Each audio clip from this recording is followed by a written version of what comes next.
हाँ, तो मैं बता रहा था अभी आपको कि मेनिस्कस का शेप कॉनकेव, कॉन्वेक्स या फ्लैट हो सकता है। Shape of meniscus may be concave, convex और फ्लैट। ठीक है, कॉनकेव, कॉन्वेक्स या फ्लैट हो सकता है, और ये तीन फोर्सेस पे डिपेंड करता है। ठीक है, shape of meniscus depends upon three forces. इसमें पहला, shape of meniscus depend upon three forces. ठीक है, जिसमें पहला है shape of meniscus depend upon three forces. पहला है इसमें कोहेसिव फोर्स। आपको मैं बता चुका हूं इसके बारे में, कोहेसिव फोर्स। दूसरा एडेसिव फोर्स, एडेसिव फोर्स। और तीसरा है weight of liquid, weight of liquid, weight of liquid near, weight of liquid near the surface of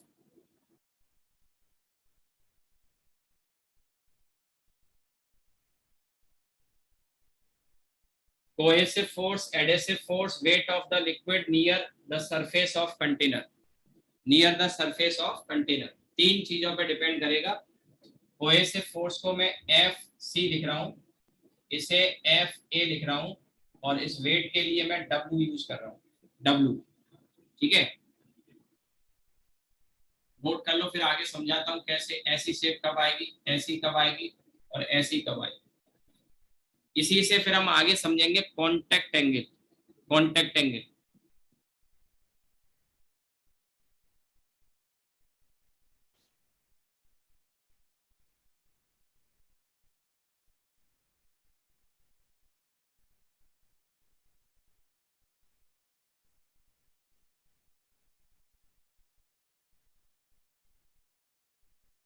चलिए अब देखते हैं।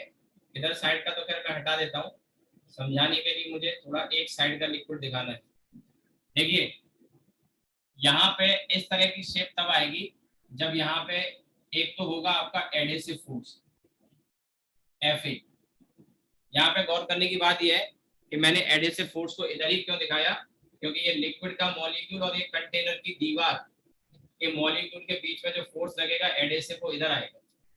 यहाँ पे एक बात और ध्यान देने की है कि लिक्विड का जो सरफेस है ना वो इधर किनारों पर ऐसे उठा होगा, बीच में नहीं, बीच में तो फ्लैट जैसा रहेगा, किनारों पे उठा होगा।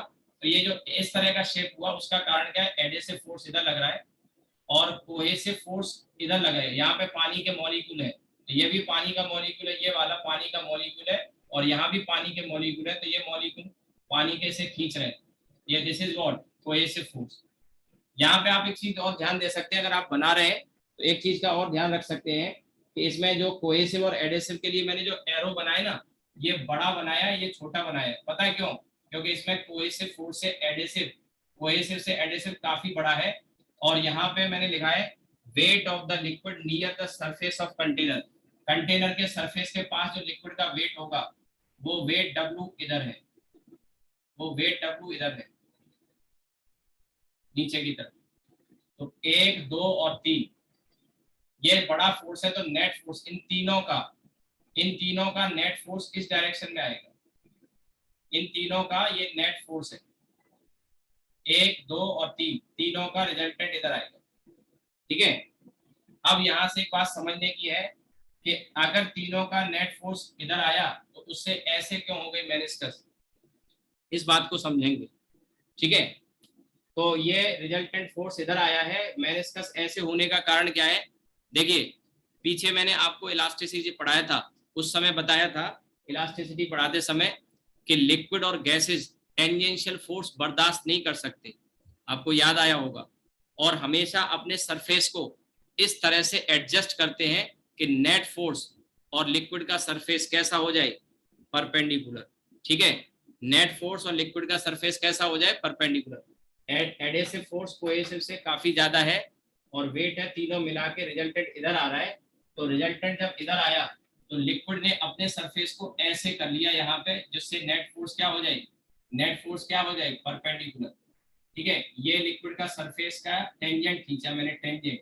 तो अब इस वाले फोर्स में और इस टेंजेंट में जो एंगल होगा ना, अगर आपको दिख रहा हो तो ये एंगल 90 होगा, 90। मैंने बताया था कि नेट फोर्स और लिक्विड का सरफेस हमेशा परपेंडिकुलर होंगे। याद करो, पीछे मैंने पढ़ाया था आपको कि जैसे कोई कंटेनर में पानी भरा हुआ और ये कंटेनर रेस्ट में है, तो इसका मॉलिक्यूल पे नेट फोर्स mg नीचे आ रहा होगा, तो लिक्विड का सरफेस ऐसे रहेगा क्योंकि एंगल 90 होगा। लेकिन जैसे ही आप इस कंटेनर को एक्सेलरेट कराते हैं, तो आप देखेंगे इसका शेप ऐसे हो जाएगा। ऐसा होने की वजह क्या है, क्योंकि नेट फोर्स ऐसे हो गया, इस तरह से एंगल 90 आएगा। यह नेट फोर्स ऐसे होने का कारण क्या है, एक तो इसका वेट mg नीचे, और एक इस डायरेक्शन में सूडो फोर्स mg, और सूडो फोर्स का रिजल्टेंट ऐसे, mg और सूडो फोर्स का रिजल्टेंट ऐसे, mg और सूडो फोर्स का रिजल्टेंट ऐसे, तो सरफेस ऐसे। वही काम यहाँ पे हो रहा है। ठीक है, वही काम यहाँ पे हो रहा है। अब इधर आ जाते हैं, ये मेनिस्कस का शेप ऐसे क्यों, तो इसमें क्या है कि यहाँ पे ये जो मॉलिक्यूल है ना, इस पे कोहेसिव फोर्स, इधर जो लिक्विड के वो काफी स्ट्रांग होते हैं, कोहेसिव, और एडेसिव फोर्स रिलेटिवली वीक होते हैं। एडेसिव और कोहेसिव में बड़ा एरो बनाया है, तो कोहेसिव बड़ा, और इसका जो वेट है डाउनवर्ड, वेट है डाउनवर्ड। एक सेकेंड,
हाँ भाई, तो मैं आपको बता रहा था, एक अर्जेंट फोन आ गया। तो एफ सी, एफ ए और ये डब्ल्यू, तो ये जो तीन है, तीनों का जो रिजल्टेंट आएगा वो रिजल्टेंट तीनों का इस डायरेक्शन में आएगा, इस डायरेक्शन में।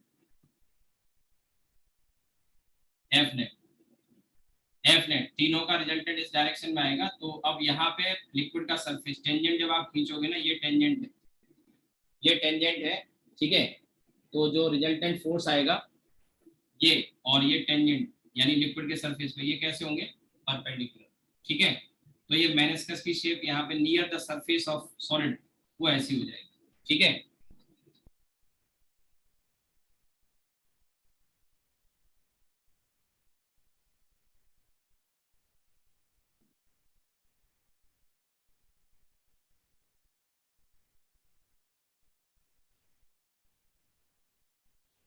तो अब देखिए इसके बाद ये,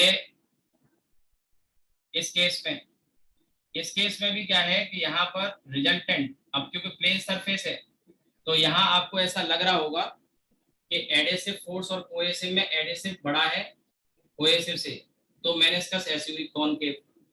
और अगर कोएसिव एडेसिव से बड़ा है तो ऐसे हुई। तो क्या यहाँ पे बराबर हो जाएगी? नहीं, यहाँ पे बराबर नहीं है। एक्चुअली ध्यान रहे, यहाँ दो फोर्स नहीं है, तीन है यहाँ पे, F C F A W, F C F A W. तो यहाँ पे तीनों का रिजल्टेंट हमको देखना होता है, ध्यान रहे। तो यहाँ पे ये एडेसिव फोर्स, और ये कोहेसिव फोर्स, और ये weight W, F C F A W. तो इन तीनों का जो रिजल्टेंट आएगा ना, F C F A W, तीनों का रिजल्टेंट डाउनवर्ड, और ये हो जाएगा एफ नेट, ठीक है। F C F A W तीनों का resultant F net downward direction में आ जाएगा, ठीक है। नेट डाउनवर्ड, तो रिजल्टेंट फोर्स के परपेंडिकुलर आ जाएगा लिक्विड का surface, and this angle is 90, this angle is 90। तो सबसे पहले तो इसी को नोट करो, ठीक है।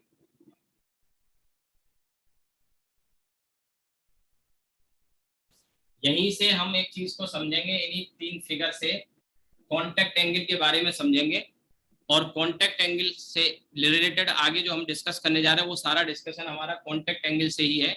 जैसे किसी कैपलरी को जब पानी में या किसी अदर लिक्विड में डुबोते हैं तो वो या तो चढ़ता है या उतरता है।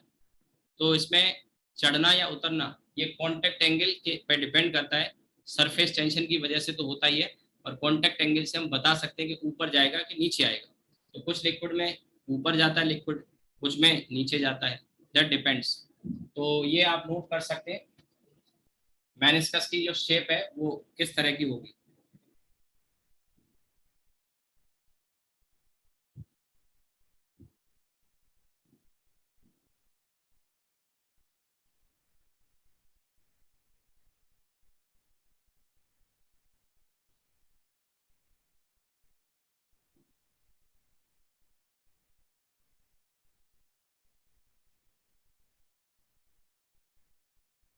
आप स्क्रीनशॉट ले लो या तो। अच्छा, यहाँ पे भी क्लास में जो मैं पढ़ाता हूँ ऑनलाइन में, अगर किसी चीज को समझने में दिक्कत होती है तो मैंने पहले भी बोला है, आप ऑफलाइन क्लास के पहले या बाद में जब मैं पढ़ाता हूँ तो वहां पे आप ये सब चीजें भी अलग से पूछ सकते हो, ठीक है। कोई फिगर यहाँ पे मान के चलिए ऑनलाइन में समझने में दिक्कत है तो अलग से पूछ लिया करो, ठीक है। चलिए ये मैं रब कर देता हूँ, रब कर देता हूँ।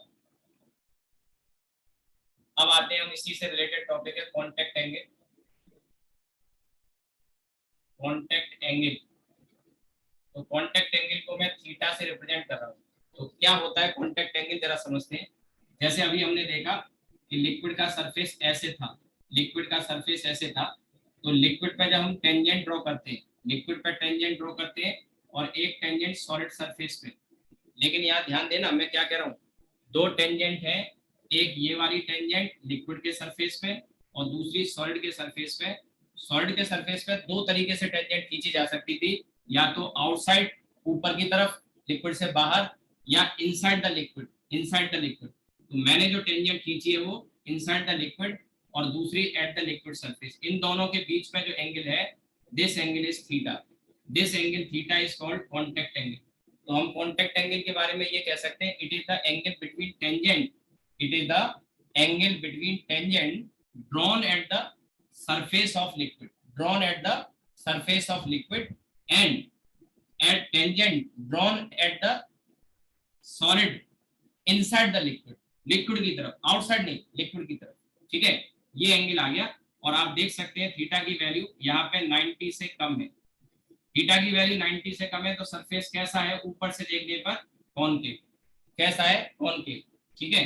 दूसरा जो केस है इसमें, उसमें ये सॉलिड का सरफेस है और लिक्विड का सरफेस इस तरह से है, लिक्विड का सरफेस इस तरह से है, तो यहाँ पे एक टेंजेंट हम खींचते हैं और एक टेंजेंट हम यहाँ पे खींचते हैं, सॉलिड सरफेस पे और ये लिक्विड सरफेस पे, और दोनों के बीच में ये एंगल है, दोनों के बीच में ये एंगल है, ये, so this is theta and clearly this is greater than 90 degree, this is greater than 90 degree, ठीक है। ये वाला जो केस आप देख रहे हैं, ये वाला, इस वाले केस में एक एग्जांपल हम ले सकते हैं, प्योर वाटर, प्योर वाटर के केस में थीटा की वैल्यू 0 डिग्री, और यहाँ पे टैप वाटर, टैप मतलब नल से जो पानी आता है ना, तो उसमें अशुद्धियां होती है, इम्प्योरिटीज, ठीक है। तो प्योर वाटर थीटा का 0 होता है और टैप वाटर का कॉन्टेक्ट एंगल 8 डिग्री से 9 डिग्री होता है, लगभग 8 से 9 डिग्री।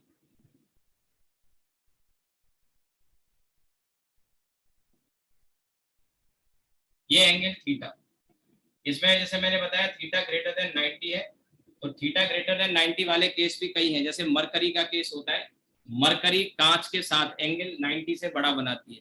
इसके अलावा पैराफिन वैक्स, मोम, मोम और पानी के बीच में कॉन्टेक्ट एंगल 90 से बड़ा होता है, ठीक है। इसी तरह से क्रोमियम और पानी के बीच में कॉन्टेक्ट एंगल 90 से बड़ा होता है, ठीक है। ये वैल्यू जो मैं दे रहा हूँ, ये वैल्यू आपको याद करने की जरूरत तो है नहीं वैसे, पर फिर भी आप चाहो तो याद कर सकते हो, ठीक है। तो अब इसमें जैसे एग्जाम्पल इसके भी आप चाहो तो लिख सकते हो, तो Hg मरकरी एंड ग्लास, कांच, थीटा की वैल्यू लगभग 138 होती है। देखो यहाँ पे एक चीज और मैं बता दूं, ये वैल्यू जस्ट रेफरेंस के लिए बता रहा हूँ, याद नहीं करनी है, और जो मैं वैल्यू दे रहा हूँ ये वैल्यू थोड़ा डिफर भी कर सकती है, किसी और सोर्स से पढ़ रहे हो। उसका कारण क्या है, इम्प्योरिटीज अगर हम ऐड करते हैं या टेम्परेचर वेरी कराते हैं तो कॉन्टेक्ट एंगल वेरी करता है, कैसे करता है वो मैं आगे बताऊंगा, तो ये this is just for your reference, ठीक है।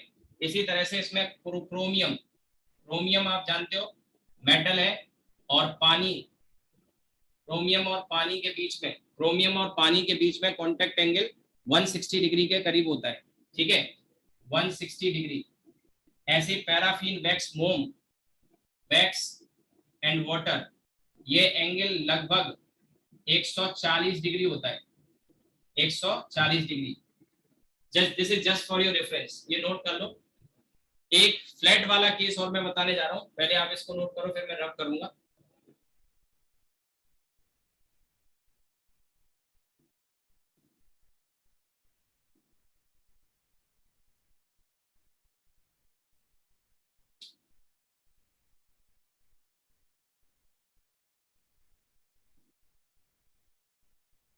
ये कॉनकेव है, ये कॉन्वेक्स है,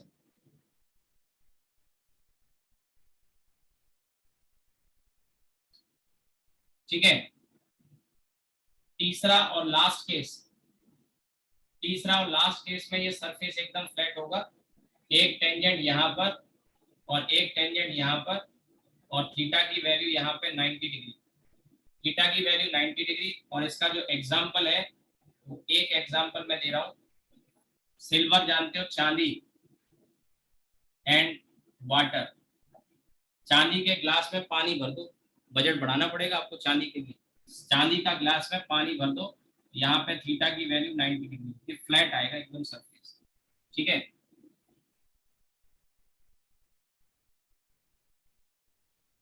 अब इसमें अभी मैं जैसे दो बातें आपको बता रहा था, इसमें दो बातें, एक तो टेम्परेचर का क्या इफेक्ट पड़ता है कॉन्टेक्ट एंगल पे, ठीक है। तो इफेक्ट ऑफ टेम्परेचर शॉर्ट में लिख देता हूँ, with increase in, with increase in temperature, with increase in temperature contact angle decreases, यहाँ पे मैं एक चीज और ऐड करना चाहूंगा, ये जो मैं बता रहा हूँ ना फैक्ट, दोनों ये दोनों आपको कुछ किताबों में कॉन्ट्राडिक्टरी मिल सकते हैं। मैं आपको जो बता रहा हूँ वही सही है, मानो मत मानो वो चॉइस है, लेकिन जो मैं बता रहा हूँ वो सही है। डिफरेंट डिफरेंट सोर्सेज से चेक करने के बाद प्रॉपर लॉजिक के साथ मैं आपको बता रहा हूँ। और कुछ किताबों में कॉन्ट्राडिक्टरी मिलेगा आपको, यही कॉन्टेक्ट एंगल वाला जो मैं बता रहा हूँ। इसमें दो चीजें हैं, with increase in temperature contact angle decreases. और आप इसको रिलेट कर सकते हो ठीक उस तरह से, जैसे आपको याद होगा टेम्परेचर बढ़ाने से सरफेस टेंशन कम होता था, टेम्परेचर बढ़ाने से सरफेस टेंशन कम होता था, उसी तरह से टेम्परेचर बढ़ाने से कॉन्टेक्ट एंगल कम होगा, डिक्रीज करेगा, एक बार। दूसरा, इम्प्योरिटी ऐड करने पर, on addition, on addition of of impurities, दो बातें होंगी यहाँ पे भी। यही मैंने बताया ना, इसमें कॉन्ट्राडिक्शन मिलेगा कुछ किताबों में, लेकिन ये मैं जो बता रहा हूँ वही सही है। ऑन एडिशन ऑफ इम्प्योरिटीज, तो दो केस बनेंगे। पहला, पार्शियली सॉल्युबल, पूरी तरह से ना घुलें, पार्शियली सॉल्युबल। तो थीटा क्या करता है, आपको याद होगा जो सरफेस टेंशन में होता है ना वही होता है, यहाँ पे कंफ्यूजन खत्म। किताबों में पढ़ो, यहाँ वहां कंफ्यूजन होगा। जो मैं बता रहा हूँ सरफेस टेंशन का जो होता था वही यहाँ होगा। तो सेम टेम्परेचर के साथ और सेम यहाँ पे, तो पार्शियली सॉल्युबल अगर इम्प्योरिटीज मिलाते हैं, पार्शियली सॉल्युबल, तो आपको याद है पार्शियली सॉल्युबल में सरफेस टेंशन क्या होता था, कम होता था, तो थीटा भी कम होगा, विल डिक्रीज। ठीक है। और सेकंड है कंप्लीटली सॉल्युबल,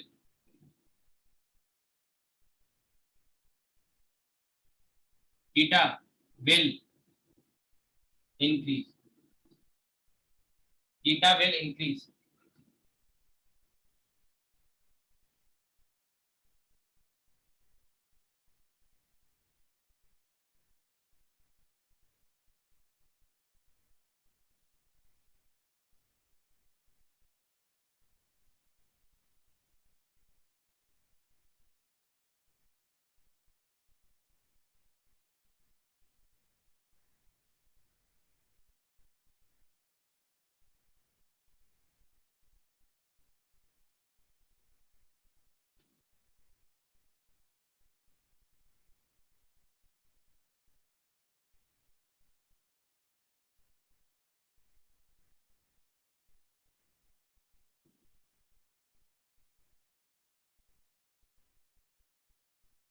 अब यहां से देखिए, कॉन्टेक्ट एंगल को लेके दो बड़ी खास बातें और बताता हूं आपको मैं। कॉन्टेक्ट एंगल को लेके दो खास बातें, ये इस पे भी सवाल मिल जाएंगे। इफ कॉन्टेक्ट एंगल थीटा, पहला case, is less than 90 degree, यानी कॉन्टेक्ट एंगल अगर एक्यूट है, 90 से कम है, छोटा है 30 डिग्री 40, तो ऐसा liquid, contact angle theta is less than 90 for a liquid, then दो बातें होंगी। पहली बात, दो बातें होंगी। पहली बात, लिक्विड ऐसे सरफेस पे अगर किसी पे पड़ा है उसे गीला कर देगा, liquid will wet the surface, surface को क्या कर देगा, गीला, यानी उससे चिपक जाएगा। एक बात, जैसे कि कांच के सरफेस पे पानी गिराओ तो पानी को अगर हटा भी दोगे तो गीलापन रहता है, या स्टील के ग्लास में पानी भरा, पानी पी लिया, तो आप उंगली घुमाओगे तो आपकी उंगली पे पानी आ जाएगा, क्योंकि पानी उसमें चिपका रह गया, तो वेट कर देगा। यहाँ वेट से मतलब सोखना नहीं है, एब्जॉर्प्शन नहीं है, एब्जॉर्प्शन नहीं है। ये केमिस्ट्री में आप पढ़ते हो ना, एडजॉर्प्शन, वो है ये। I am not talking about this, ये नहीं, I am talking about adsorption. Surface पे ऐसे मान लीजिए खाना खा रहे हैं, डाइनिंग टेबल, आपके कांच की डाइनिंग टेबल में पानी गिर जाता है तो पानी उसको गीला करेगा। और दूसरी बात, ऐसे लिक्विड की जो ड्रॉप बूंद बनेगी, shape of drop, shape of drop, अगर कॉन्टेक्ट एंगल एक्यूट है तो shape of drop will B flat, shape of drop will B flat, ऐसी बूंद बनेगी। आप गिरा लो कांच के टेबल पे, पानी की बूंद वो ऐसी नजर आएगी आपको, ठीक है, ऐसी नजर आएगी। ये तो हो गया पहला केस जब 90 से छोटा है। और ये पानी या ये चिपक जाएगा। दूसरा केस है सेकंड, अगर ये एंगल 90 से बड़ा है, फर्स्ट और सेकंड, और इसमें दो बातें, 90 फॉर अ लिक्विड, तो ऐसा लिक्विड पानी तो नहीं है, लेकिन पानी ही अगर आपको चाहिए तो मोम के साथ करो। जैसे पानी और मोम का भी मैंने बताया ना 140 होता है, तो मोम की सतह पे पानी चिपकेगा नहीं, मोम की सतह पे। या आप में से कई बच्चे बायो के स्टूडेंट हैं तो बायो में पढ़ते होंगे, जो प्लांट्स पानी में उगते हैं, पानी में रहते हैं, जैसे लिली है, कमल है, ऐसे उनकी जो पत्तियां होती हैं उन पे एक ऐसा खास तरह का कोट होता है कि पानी की बूंदें उस पर रुकती नहीं बल्कि स्लिप हो जाती है ना, तो ऐसा कोट होता है। तो फॉर अ लिक्विड, तो यहाँ पे देन दो बातें, liquid will wet the surface है, यहाँ पे liquid will not wet the surface, liquid will not wet the surface, पहला। और दूसरा, शेप ऑफ ड्रॉप, यानी कि जैसे कांच के ग्लास में मरकरी भर दो, तो जब मरकरी को आप ऐसे पलटोगे ना तो कांच के अंदर मरकरी बिल्कुल चिपकी नहीं रही, उंगली घुमाओगे उंगली पे कोई मरकरी नहीं आएगी, चिपकती नहीं है। आप देखेंगे उसकी बूंदें राउंड बन जाती बूंदें। अगर कभी घर में मान लीजिए थर्मोमीटर वगैरह टूट गया, उसमें से मरकरी निकल आती, तो आपने देखा वो राउंड बॉल और लुढ़कती है, पानी की तरह चिपकती नहीं है। तो वही कह रहा हूँ, liquid will not wet the surface, गीला नहीं करेगा। और shape of the drop will be oval, oval कह लो, या वो ग्रेविटी की वजह से इस तरह की होगी, वैसे तो स्फेरिकल होनी चाहिए, पर ग्रेविटी की वजह से बूंद का आकार कुछ इस तरह का होगा। बूंद का आकार थोड़ा सा पिचकी होगी ग्रेविटी की वजह से, लेकिन ऐसा होगा। अब आप एक चीज गौर करना, ये बूंद और ये बूंद में अंतर नजर आ रहा है। यहाँ पे एक चीज और ध्यान देना, कॉन्टेक्ट एंगल दिखाता हूँ आपको। ये आज की क्लास हम इसके साथ ही रोकेंगे, लेकिन एक मिनट इधर ध्यान देंगे। ये कॉन्टेक्ट एंगल, इसमें एक टेंजेंट खींची लिक्विड के सरफेस पे, लिक्विड के सरफेस पे टेंजेंट, और सॉलिड के सरफेस पे tangent towards the liquid, towards the liquid, तो कॉन्टेक्ट एंगल ये थीटा। आप देख सकते हैं ये एंगल थीटा 90 से कम है, 90 से कम at the surface of liquid and at the solid surface inside the liquid, बोला था मैंने, इधर नहीं आउटसाइड नहीं। तो ये एंगल थीटा 90 से क्या है, छोटा है। इसमें देखो जरा, इसमें देखो, लिक्विड के सरफेस पे टेंजेंट, लिक्विड के सरफेस पे टेंजेंट, और या तो इधर कर लो या फिर इधर कर लो, लिक्विड के सरफेस पे टेंजेंट और सॉलिड के सरफेस पे tangent towards the liquid, towards the liquid, towards the liquid, ये वाला एंगल थीटा ग्रेटर देन 90, ठीक है। आपको कॉन्टेक्ट एंगल ग्रेटर देन 90, तो बहुत खास बात है, इन पर सवाल मिल जाएगा। आज के लिए इतना ही, आप इसको नोट कर, ठीक है।